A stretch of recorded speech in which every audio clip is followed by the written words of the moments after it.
આજે દાહોદ જિલ્લાના ધાનપુર તાલુકા ખાતે પાનમ નદી પર ડુંગરપુર અને સામે ટોકરવાળા જોડતો બ્રિજ 10 કરોડ ને 66 લાખને ખર્ચે અમે આજે એનો શુભારંભ કર્યો છે અને દેવગઢ બારિયા તાલુકાના ચેનપુર અને દહીકોટને જોડતો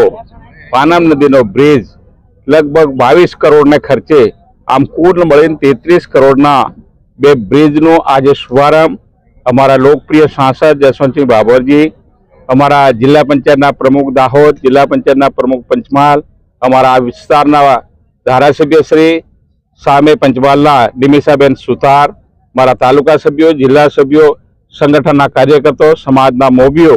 બધાની હાજરીની અંદર આજે શુભારંભ કર્યો છે અને આ બંને બ્રિજનું કામ દિવાળી પહેલા પરિપૂર્ણ કરવાના છે. અન્ય રસ્તાઓ પણ કરોડો રૂપિયાના મારા મત વિસ્તારની અંદર આ વર્ષે 20 રૂપિયા છે, નવા રસ્તા છે અને એની સિવાયના જે રસ્તા બનવાના બાકી છે ટેન્ડર પ્રક્રિયા હેઠળ છે બનીને સમગ્ર દેવગઢ બારિયા વિધાનસભાની અંદર 100% રસ્તાનું બધા ફળિયા સુધીની કનેક્ટિવિટી પરિપૂર્ણ કરવાના છે. આ બધા જ અમારા દેશના વડાપ્રધાન શ્રીમાન નરેન્દ્રભાઈ મોદીજી, રાજ્યના મુખ્યમંત્રી ભૂપેન્દ્રભાઈ પટેલના નેતૃત્વની અંદર વિકાસની યાત્રાને અવિરત અમે આગળ વધારી રહ્યા છીએ. Thank you.